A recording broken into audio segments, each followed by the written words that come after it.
Hey everyone, and welcome to Cricket SWAC Basketball Media Day, presented by Mountain Dew. Today, we're going to get an opportunity to meet the men's teams as 12 schools gear up and get ready to chase a championship with all eyes on the NCAA tournament this spring. Today's virtual Media Day is brought to you by Cricket. Smile, you're on Cricket. Mountain Dew, official basketball sponsor of the Southwestern Athletic Conference. General Motors, official sponsor of the Southwestern Athletic Conference. Rocket Mortgage, for an expert partner to help buy your new home, Rocket can. Home Depot, the Home Depot's Retool Your School is powered by purpose. Vote today on Instagram, Twitter, or retoolyourschool.com and help upgrade your HBCU. Academy Sports and Outdoors, official sporting goods and outdoor retailer of the SWAC. Nike, proud sponsor of the SWAC. Let's quickly take a look at the 2022-2023 predicted order of finish. Starting from the bottom, working our way to the top, Mississippi Valley State, UAPB, Arkansas Pine Bluff, Alabama State, Alabama A&M, Bethune-Cookman, Jackson State. All right, let's look at the top 6 predicted order of finish. Grambling State, Florida A&M, Prairie View A&M, Southern picked to finish 3rd, Alcorn State picked to finish 2nd, and the defending champions predicted in 1st place is Texas Southern. Your preseason all-SWAC team selections, starting with the 2nd team. Dominic Bruton, Alcorn State. Jeremiah Gambrell, Prairie View A&M. Keandre Montgomery from Alcorn State. Bryson Etienne, Southern University. And John Walker III from Texas Southern. On the 1st team, Joe French from Bethune-Cookman. Tyrone Lyons from Southern University. Cameron Christian from Grambling State. Garrett Hicks, Alabama A&M. Carl Nicholas, Texas Southern. Your preseason defensive player of the year, Carl Nicholas from Texas Southern. And your preseason offensive player of the year is Joe French from Bethune-Cookman. Okay, before we start talking about who will be the last team standing this spring, let's remember we have not even made it to winter yet. So let's not get ahead of ourselves, but winter is coming. Before we meet the teams, we have some pretty big news to share with you guys as well today. 2 of our schools have a really big announcement to make along with the NBA. So let's give it to you directly from NBA Deputy Commissioner Mark Tatum. Hi everyone, I'm Mark Tatum, NBA Deputy Commissioner and Chief Operating Officer, and I am honored to join you all today to make a big announcement. But first, I want to recognize the entire Southwestern Athletic Conference, including the institutions, athletic directors, teams, coaches, support staff, and the student athletes for the work they put in every day to showcase the rich culture, history, and deep significance of HBCU athletics. It is an awesome tradition that these institutions carry in preparing young people to make a difference in our society. Last season, NBA All-Star Weekend in Cleveland featured the first ever NBA HBCU Classic between MEAC rivals Howard University and Morgan State University. Now, it's the SWAC's turn. It is my pleasure to announce that the Grambling State University and Southern University men's basketball teams have been selected to play in the 2nd annual NBA HBCU Classic this February at All-Star Weekend in Utah.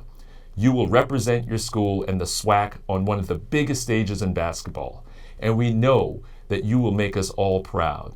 I'll tell you that week, the entire eyes of the world are on Utah, and you get to be a part of this history. Congratulations, and thank you to President Rick Gallett, President Dennis Shields, Athletic Director Dr. Travion Scott, and Athletic Director Roman Banks for their support, and all you players and coaches.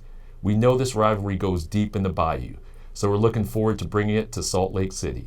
To the student athletes, this will be a time for competitive play, but also for professional and career development, and of course, the experience of a lifetime.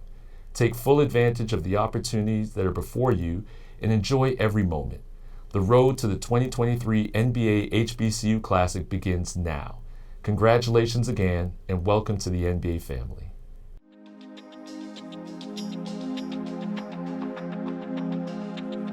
So glad that so much light has been shined on HBCUs and what they've done, because the schools have such great history.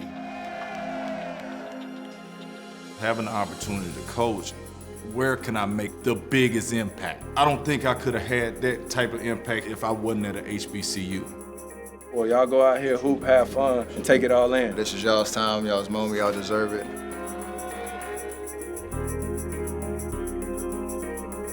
It's about exposing them to meaningful opportunity, real professional development programs here in the league office, so that we can expose and open them up to the opportunity of working in professional sport. This is a once-in-a-lifetime opportunity. If you want to get into the NBA and if you really want that insight of how business is ran, great, you should really consider it. Just go for it, do it, don't turn back. Just go in with a full mind and be ready for it. There's so many things I could say right now, and the only word that I can think of is I feel absolutely grateful. The NBA is really showing people and giving the opportunity for them to see what is possible. We're shaping futures. Hello! That's how you do it yourself. No, he didn't. It's bigger than basketball, that they want our kids to be successful. Tell our kids that the culture is real. It's all about going to school to get your degree. Don't forget what you're here for. All right, thank you, Mark. So some really exciting news there. Big congratulations to both Grambling and Southern. That rivalry will now have a new and substantial platform to showcase what happens when Southern and Grambling get together, because we know what's going to happen, right? So Utah, get ready. It's coming. We're not done with the news, folks. Last year, the Southwestern Athletic Conference and the Pac-12 announced the debut of the Pac-12 SWAC Legacy Series. It's an educational and basketball scheduling partnership between the two collegiate athletic conferences. And it's going to tip off the 2022-2023 season that we're ready for. It's the first of its kind pack between Autonomy 5 and HBCUs. It's aimed to create both a forum for competition as well as promotion and education around issues of anti-racism and social justice. The games are just a few weeks away now, so let's take a look at what you can expect to see. Our look ahead at this schedule is brought to you by Mountain Dew. On the men's basketball side, Monday, November 7th, we're going to have Florida A&M at Oregon. On Thursday, November 10th, it's Alabama State at USC. Friday, November 11th, Southern is going to be at Arizona. Also on that Friday, Colorado at Grambling State. Sunday, November 13th, Arizona State at Texas Southern. Tuesday, November 15th, Washington State at Prairie View A&M. All right, let's flip over to the women's side now. Friday, November 11th, Grambling State at Arizona State. Sunday, November 13th, is Prairie View A&M at Washington State. Monday, November 14th, Oregon at Southern. Thursday, December 1st, Utah at Mississippi Valley State. Wednesday, December 14th, Texas Southern goes to Arizona. And Sunday, December 18th, day after the Celebration Bowl, we'll have FAMU at California. All right, time now for some meet and greet action. Let's take this time to get to know the 2022-23 edition of your favorite SWAC squad. We're going to start with Alabama A&M. We're going to go in alphabetical order. All right, that's how we're doing it here. Brand new coach Otis Hughley Jr. He's the new man on the hill for the Bulldogs. Well, I think conference-wise, it's probably a new day that's been dawning for maybe some time now, just unawares with the influx and infusion of really experienced basketball coaches. Not that it hadn't been in the past, but we do stand on the shoulders of those that came before us. And in keeping with that, we're hoping that we have this program pick up where it left off, playing really good basketball at the end, led by a few players that are really familiar with the conference. Well, with a lot of new players coming in this year, we just, worked on, chemistry. It's our first year playing with each other, so just getting reps in, conditioning, shots, a lot of practice time, and getting used to Coach O as well. So I think with that being said, I think this year we have a great chance to compete. Well, my lineage is probably specific. Everyone has one. Dr. Naismith, John McClendon, Ben Jones, Van Pettaway, now me. We pretty good. Yeah, that's a direct descent. Yes, sir. I won't have any peach baskets, but we'll still comply. We'll still comply with the progress and envisioned and intended from the outset. We're gonna play fast. I'm sure you hear most say that, but we're gonna pressure from the cafeteria to the kitchen to the bathroom and get back on the bus. Hopefully you think you played against 9 people at a time, not including the officials. But we're excited about the possibility, and we're real geared up emotionally, mentally, psychologically to make this run at trying to be our very best. Second follow-up question I have is about some players. Garrett Hicks, do you have him back? I believe he's still on the roster. And then maybe talk about a couple of pieces that you've added to the team. I'm talking about Garrett. That's my Steph Curry. I want everybody to think. I got you. No, we're excited about the possibilities. Hopefully we have enough pieces to complement them, despite getting at it so late, where they can't just target him defensively. They're gonna have the game plan for more than just Garrett, which will free him up, which is a dangerous thing for other teams. To have him now, be everything that he can be. I mean, he shot 36%, and every game plan was targeted for him. How do you do that from 3-point line? That's pretty impressive. But what it did is it gave him some exponential OJT to be center stage for that kind of freedom. And it's going to be fun to watch. I'm really excited to see what the Lord does on that young man's behalf. Alabama State has a new coach leading its program this year as well. Tony Madlock comes over from South Carolina State to Montgomery. Let's get to know more about the new look Hornets. Yeah, the guys have been working really hard, man. From day one, man, these guys have been bought into what I'm preaching and working extremely hard and trying to find out exactly what I want. And anytime a new coach comes in, new staff, a new system, trying to change the culture, it's an everyday process. And these guys have really bought in so far to exactly everything I'm trying to teach. And I'm proud of these guys, man. But like I said, we're just getting started. Got a lot of work to do to change the culture and to try to turn this program around. My biggest expectation is, of course, winning the SWAC. That's really the main goal, main reason that we're working this hard to build, to win the championship. What areas do you feel you improved on individually during the course of the offseason? This offseason, my biggest goal was to change my body, change how I eat, get stronger, get faster. So I did that, and then just work on being mentally strong as well for my team, on being a leader this year. I feel like that was something we lacked last year, and so I just tried to improve on that. And also my jump shot, being in the gym, getting a consistent jumper. So yeah. Well, we talk about this all the time with my guys, is that our identity for this program is going to be, how hard we play. I want to be a tough team. I want to be a mentally tough team, and I want to be a disciplined team. So we do those things. I think we got a chance. But my style, offensively, we're going to play fast. Last year, my team at South Carolina State averaged over 70 points a game. So we get up and down. We try to get after people. Defensively, we're going to be mostly man. But we switch up, defenses a lot. But our deal is getting after people and just being a tough-minded team.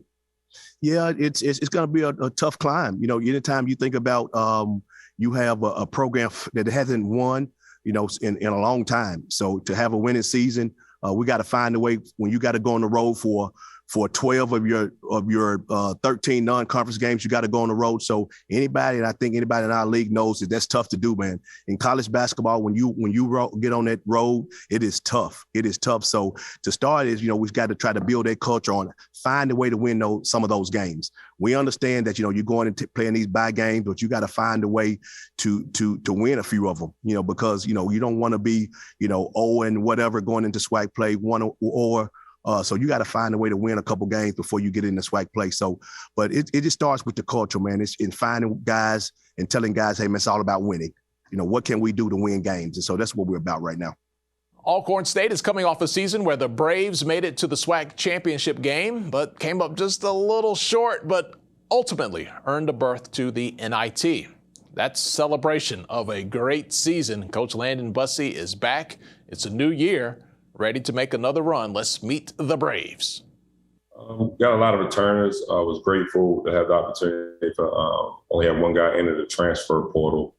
So I have a group of guys coming back that've been through the battle, that got some experience under that belt, and is looking forward to having another successful season.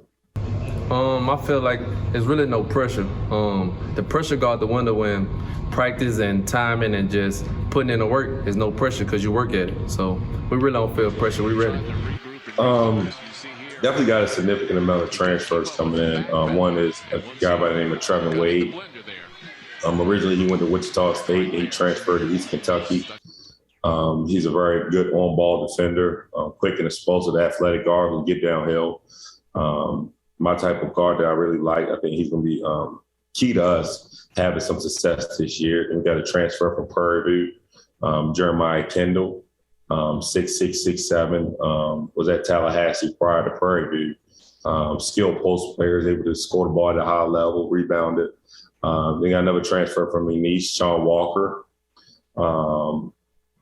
Redshirt last year at McNeese, 6'7", 6'8", big, strong, physical guy, able to score the ball on the block. He's going to be huge for us this upcoming season. He's a guy we get the ball to on the block. He's able to go get a basket or facilitate and get guys involved as well. So he's very skilled, have a high-level IQ. Then we got another transfer from Jackson State, Daryl Jordan, 6'7" post player, plays hard, athletic, physical, bruiser type of guy. We also brought in a freshman by the name of Willie Anderson from out of New Orleans with George Carver.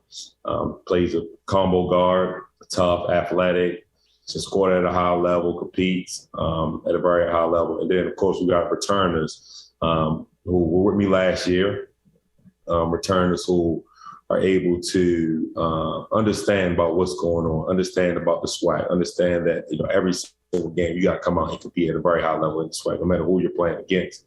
I think the competition level, I think the coaches have took it up to another level. So it's important for us to, every single day, no matter who we playing, if it's one of the bottom teams in the league or it's the top team in the league, any given day you can beat.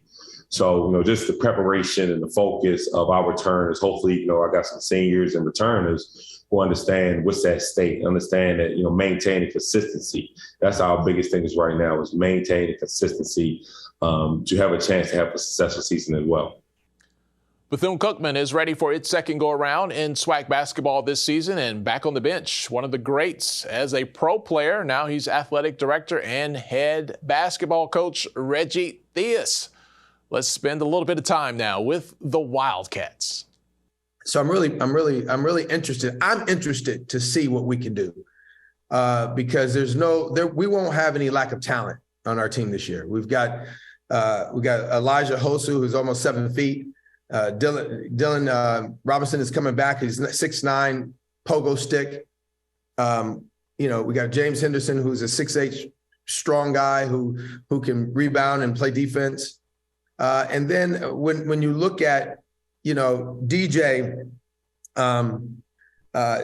Hollinger, I call him DJ, it's Derek, transfer from Montana, who's capable of playing 3 different positions, but he can play a little bit of 5, he can play the 4, and he can play the 3.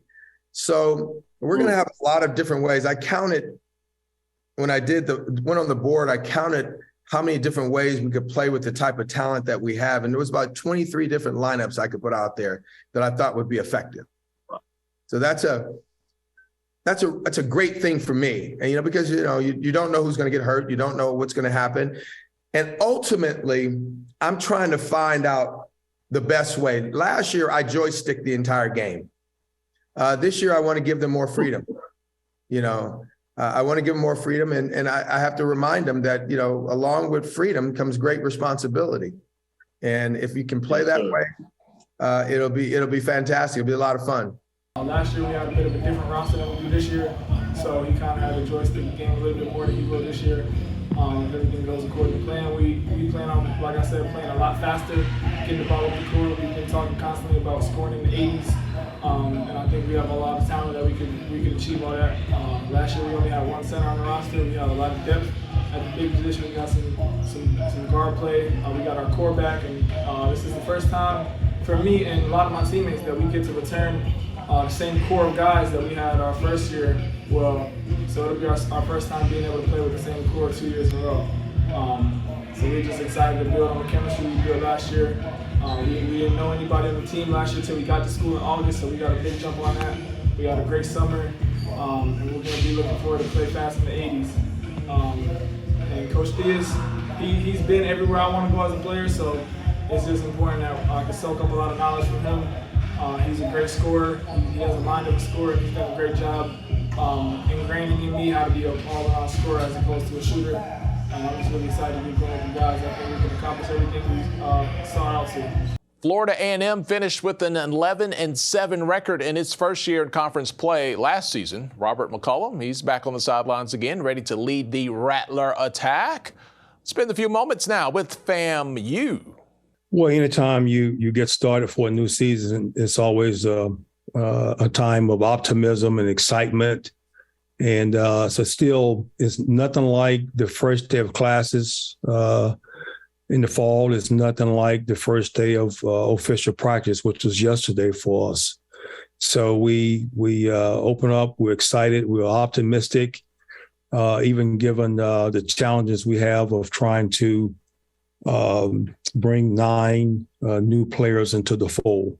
And we know the challenges that lie ahead, non-conference, as well as another exciting, challenging SWAC season.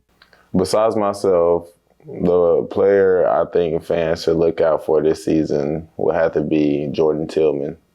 From his playing style to his off-the-court activity as far as dressing, I feel like his playing style and dressing really go together, and it really fits his character. And I feel like people will be pleased with trying to follow him. As you know, each team is different. This will be perhaps the most inexperienced team that we've had since my first year here, the 17-18 season. So, you look forward to each year from a coach's standpoint of just trying to figure out what does each team have to do to be successful offensively and defensively. And so we won't have a player the magnitude of MJ Randolph. He chose to pursue the professional route, but yet we will be more of a team that would do it, more by committee. We're capable of having, 4 or 5 guys that will average double figures, as opposed to being able to rely on a guy that we can say right now he's going to give us, 15 or the 18 a game that MJ Randolph gave us. Grambling State University has high hopes for its basketball squad once again this year. Dante Jackson last season led his squad to the semifinals of the SWAC tournament and is looking for even more this year. Let's go now to the G-Men from Grambling. It's the one thing about our team, we have some familiarity and we have some new guys.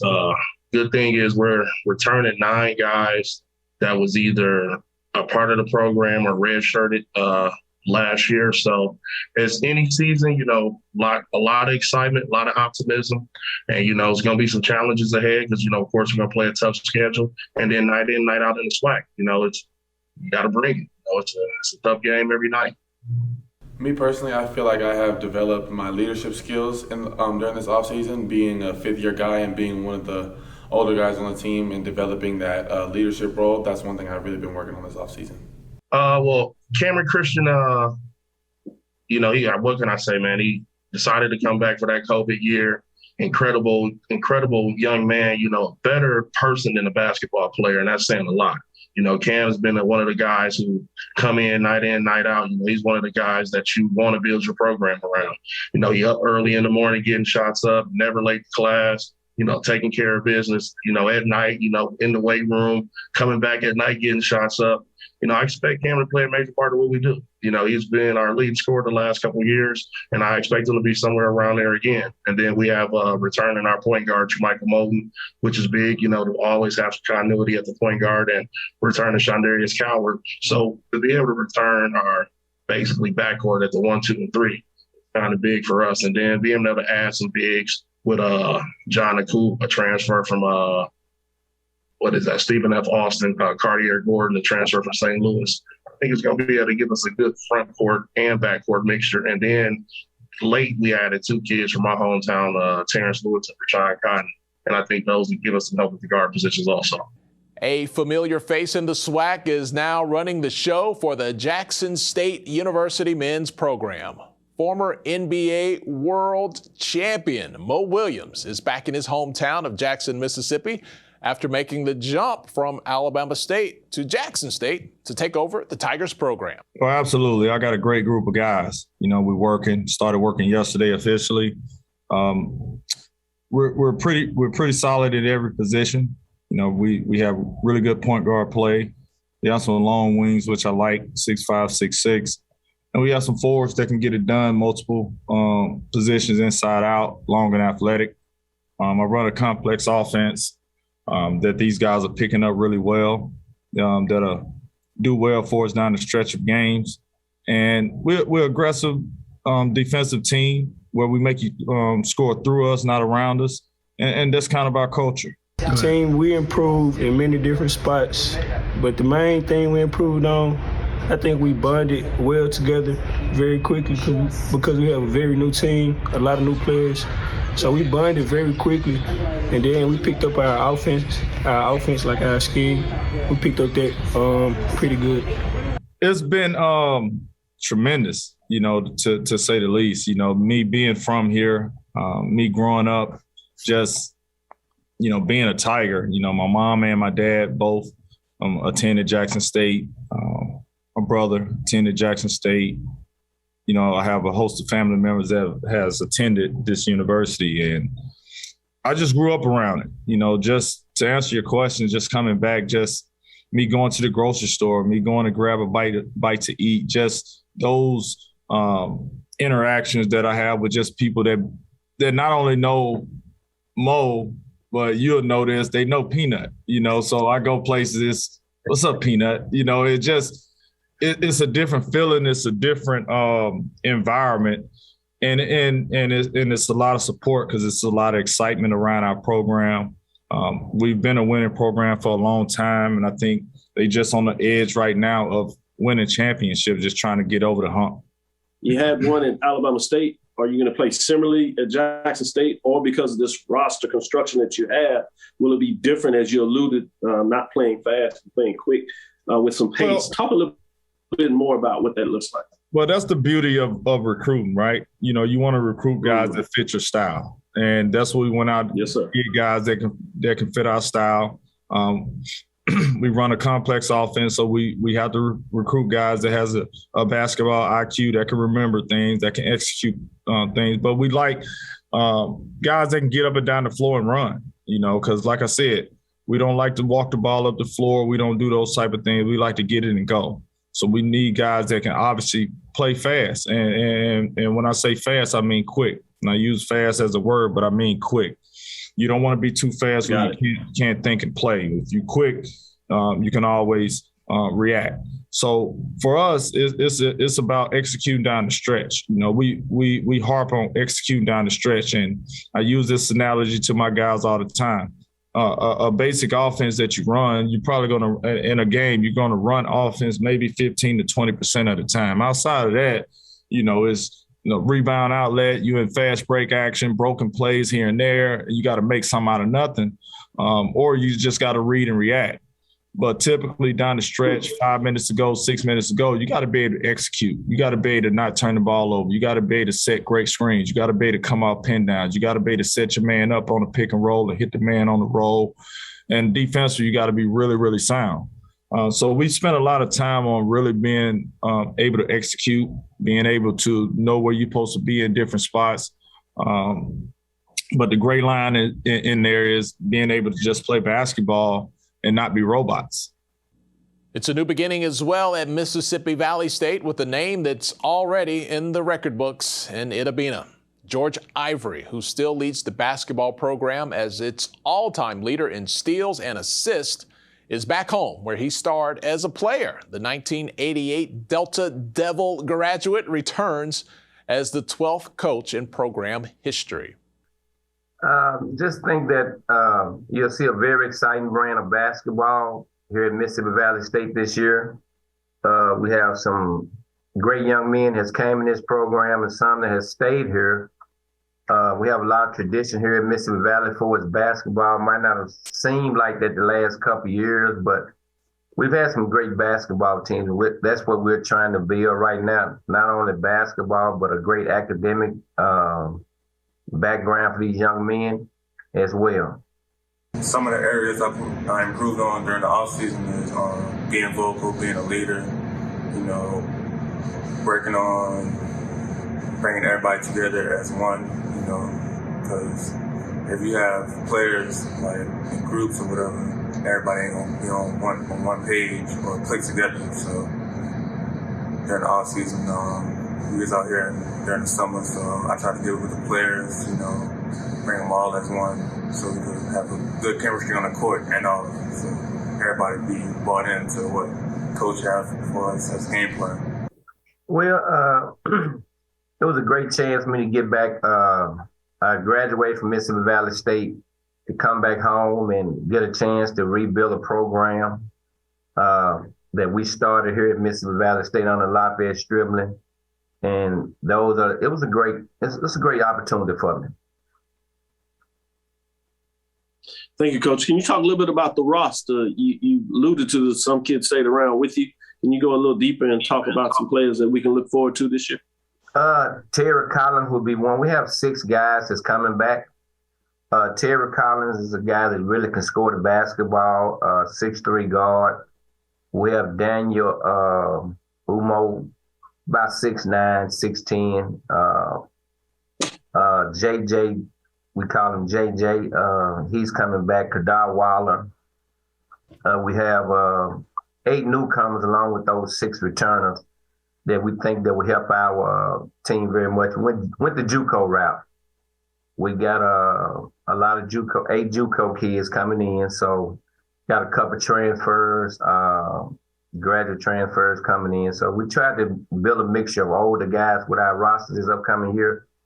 So we're very pleased and very excited about these young men. I think they come in, they're working very hard right now. We hope they continue to be their mindset to continue to work hard, but I'm very proud of these guys, so far class-wise, they're doing what we ask them to do, and that's all you can ask right now.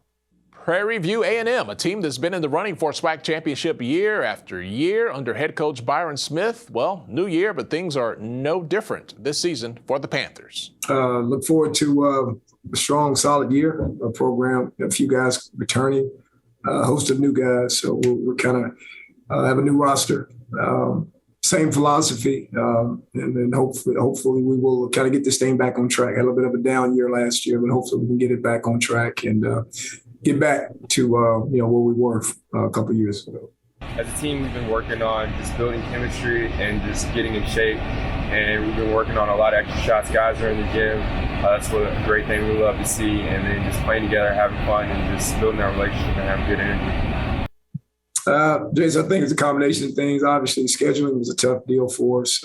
Non-conference was really tough. We played 6 games in 8 days, which probably was a mistake on my part. Sometimes you kind of beat your chest and think you're Superman and think that you can accomplish some things. It's a nice challenge for us, and we prepared to be able to do it. It was just not being able to make the schedule work in terms of dates and proximity, wanting to play some games in Texas. It just didn't work out. So we had to take what was offered to us. Also, we had some forfeitures with COVID. So it was just a combination of things. Guys not sure if we're going to play and had injuries. So I think it was a myriad of things that happened for us last year, but no excuse. We wear it, we accept it. But now we're here and ready to correct it and try to get back to our winning ways and, to be a solid program in our conference and a solid mid-major program around the country. The kids that are back, do you get that sense that they're more determined because of what happened last year? I think so. Obviously we had a nice string of success, winning the conference 3 years in a row, 18, 19, 19, 20, 20, 21.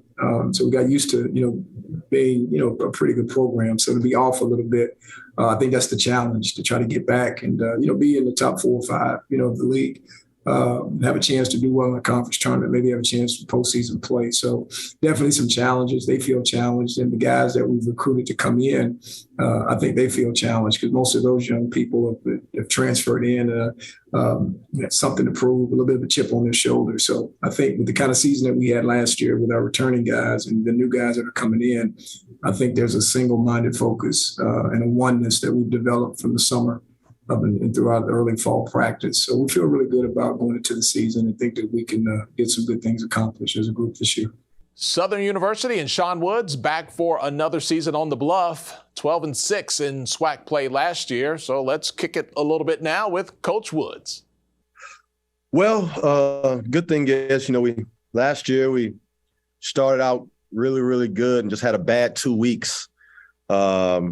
For whatever reason. And I thought that just came with sometimes you can have a great year and you don't have the experience of continuing success. You forgot what got you there. And I thought a little of that happened to us a bit. It wasn't from an effort standpoint. It was just, we were averaging 70-some points a game and all of a sudden there became a lid on the basket. And hopefully that would change this year. We lost Jaden Sadler, but I thought we made some great additions, not to replace Jaden Sadler. We're going to be a little different, but more exciting and a little more different than we have been. The good thing is we got a lot of those guys back from last year. We got Ty Lyons back. We got Breon Whitley back. We got everybody's back, important pieces except for Jaden Sadler, and we had some great additions. So I'm looking forward to that. But it's been a great summer, been a great off season. Guys are eager to finish some things, and the attitude's been great, and it's just been so refreshing being around these guys every single day. I really feel like just being more of a leader was like the biggest thing. I felt like my team needed that from me more so than anything. What I do on the court is expected. So like I just feel like being a leader was like the biggest goal this offseason for sure. We got a great addition coming from the team that won it last year. Right. And Bryson Atinier coming from Texas Southern, and just like Coach just said from Prairie View, he's been well coached. He's been in the place a long time, and just like my guard Jaden Sadler, just wanted a different site and a different style of play. And we were fortunate enough that he chose us. But he's been a great addition. We got some junior college transfer into from where Jalen Reynolds, who led the junior college in rebounding last year from South Georgia Tech. We got Festus and Dumidier from Salt Lake City Junior College. Those two guys will bring a physical presence that I haven't had in a couple years. And it's got me very, very excited from a rebound and toughness standpoint. You got also new is Jerryon and Jalen Reynolds from Pearl River Junior College. Those two guys they just breathe winning. They in 3 years in junior college because of COVID, they've only lost 5 games, 5-6 games. So they bring a different mentality that I like. You know, they've been more my type of guys than I've had in a long time, just naturally. And it's helped change the culture, which was heading in the right direction instantly once they hit campus. So I'm excited about this team. I think we're tougher. I think last year we were scoring good. We weren't as good, you know, the rebounding fact of it. And that's where I was kind of discouraged with, because my teams have always been known to be great rebounding teams. And I thought that's what we were kind of missing a little bit. And I think this year we'll be a little different, and hopefully they can take over and the scoring can stay the same. And, you know, the shooting and things like that. But I'm excited about those new additions. All right, ring the bell, ding, ding, because the champ is here. Texas Southern University, defending SWAC champions, winners in the first 4 of the NCAA tournament last year. Johnny Jones and his Tiger squad remain squarely in the conversation as a team to look out for each and every season. Let's talk now to the defending SWAC champions. Yes, sir. We had 5 guys that will be returning that played significant minutes on the team last year, including P.J. Henry, who wound up being conference, the MVP of the conference tournament last year. And with him back, engineering is at the point guard. We're certainly excited about that. Jordan Gilliam, who played the point and off guard for us over the last couple of years, have been a part of 2 championship teams, will be returning. So that gives us certainly reason to be excited. And then John Walker, who's really excelled and done a fabulous job for us in terms of competing and playing, and very versatile player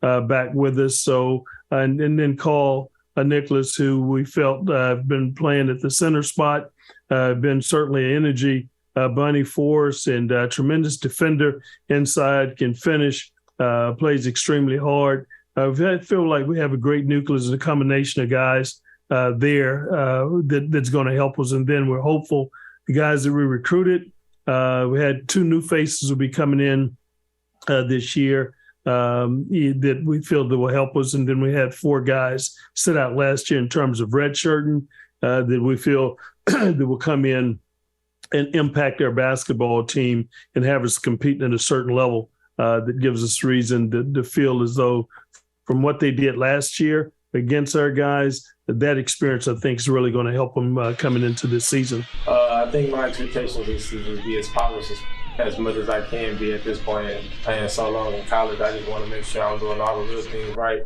focusing on the fundamentals and making sure I'm bringing the younger guys along with me. We lost 7 guys from last year's team, and 4 of those guys won championship rings as well, right? And 2 of those guys were 4-year players for us, and was on one of those teams that helped us win a record-breaking number of games in one season. So we lost some experience last year, but at the same time, the nucleus of guys that we have returning on this team, we feel like they're going to probably be playing more minutes, something that they enjoy doing. But I've always liked, as a coach, having that type of depth, breaking their minutes up and having other guys in there playing, and it really keeps guys fresh. We'll have to be in a certain type of conditioning possibly than we were in the last couple of years. And guys that we have on this team will probably expend more energy, play more minutes than they have in the past. But I love the nucleus of guys that we had sitting out last year, and our 2 new recruits, incoming guys that we had that are going to play minutes as well. That's really going to impact this team. Our alphabetical rundown of the SWAC men's teams brings us to the University of Arkansas Pine Bluff. Solomon Bozeman returns with another year of experience, but still remains one of the youngest coaches around in Division I basketball. The Golden Lions are looking to improve on last year's 7-24 campaign and find a way to make it into this year's SWAC tournament. Well, we signed a lot of guys this year. We signed 11 to be exact. Five transfers and 6 freshmen, which we're excited about. I got the job late last year, so, I thought it was very important that, that our staff come in and recruit, the players that fit our system and our style of play. And we were very fortunate and very blessed to bring back our team leader, Sean Doss, who was the first team all-conference guy in this league before he transferred back to us. And so we're definitely excited about him. His leadership has been through the roof since he's been back. And then we added a guy, Chris Green. He's a grad transfer from Cleveland State. He's come from a well coach with Dennis Gates, who's now in Missouri, but he's well coached, can really shoot the basketball, can score inside and outside. And then we got Ishmael Plett. He was at Oral Roberts while I was there, just a tough kid, physical kid, everyday guy. And then we got some other transfers as far as AC Curry, who was out there with one of my best friends, Ted Crass, who's now at Abilene Christian. And so we feel good about our guys. We feel good about this group, and we got a young group, and we got mixed with some veteran guys. So we just want to continue to get these guys better each and every day. Man, I feel like I wanted to finish what I started, and I feel like this home, I graduated here, it was on my head heavy after I entered the portal. I'm like, man, I got to go home. I got to finish it out. I mean, it feels like family, like everything around here is family. Y'all feel very comfortable here, so I just wanted to finish up at home, and my family could come watch me play. Me being so far away the first time, my family really didn't come to the game. My mom maybe came to 1 or 2, and my girl came to a couple. But I'm just happy to be here and ready to finish this year out strong. It was a blessing getting Sean Dawes back. Like I said, he was a former first-team all-guy in his league. He's a guy that loves to put in the work. He's an everyday guy. And then he's just been a phenomenal leader for us. He's been policing the whole thing. The guys, they listen to him. Whatever he say, kind of goes. And so just to have a guy like that back in your program who wants to win, one of the main things when he came back to UAPB, he expressed that he wants to win. And, we're blessed to have him back. And then as far as the new guys that we have in, we feel very confident, that they're going to be able to produce. Well, we bring back Kylan Milton, who scored 42 in his last game, super, super talented guard, averaged 12 a game as a freshman. So we look forward to him taking a big jump. He's been doing extremely well. And then we added some guys that fit, our coaching staff and what we're trying to do offensively and defensively. Like I said, Ishmael Plett from Oral Roberts is tough. He's physical, rebounder. He can guard 1 through 5. I think he's probably one of the best defenders. You could switch him off and he can guard point guards and just keep him in front. I watched him every day in practice guard Max Acemus, who was the nation leading scorer. And I saw how he made it rough for him whenever we switched. So, I think we got some pieces, like I said, with Chris Green, 6'8" transfer from Cleveland State. He can score it inside and out, shot 38% from the 3 last year. And so I think we'll have some guys that can score the basketball. We have some guys that fit our personality as far as defensively and being able to get stops and be able to get rebounds. In 1920, an athletic league was formed and slowly became one of the leading sports associations in the world of collegiate athletics, the Southwestern Athletic Conference. Today, the SWAC is looking towards the next century, growing, supporting, and transforming our intercollegiate sports activities for student athletes and promoting academic excellence. Each SWAC member institution represents a high level of integrity and sportsmanship. We are the SWAC, building champions for life. That's all for this year's SWAC Basketball Virtual Media Day. Thank you so much for hanging out with us. Thank you to all of our sponsors. Without you guys, it is not possible for us to bring the product to the fans as people sit back and wait to hear the latest on their favorite SWAC program. I would love it if everybody won every game this year, but once we start playing one another, it's not going to happen. So let's have some good, enjoyable games this year, and we'll see you down the road.